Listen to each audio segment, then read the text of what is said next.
এখন আমরা কি অনায়াসেই বাড়িতে চাইনিজ মোগলাই সব খাবার দাবার করে ফেলি।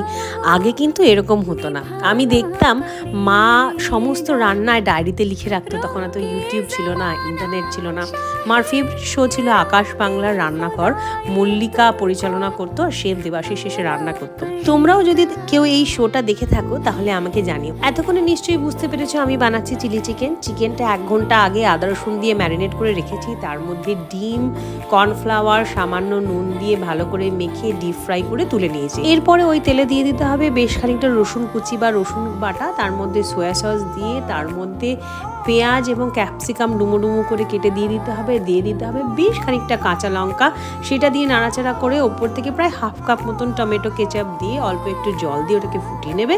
জলটা ভালো করে মিক্স হয়ে গেলে ওর মধ্যে একটুখানি কর্নফ্লাওয়ারে গোলা জল দিয়ে আর একবার নাড়াচাড়া করে ওপর থেকে চিকেনগুলো দিলেই রেডি চিলি চিকেন।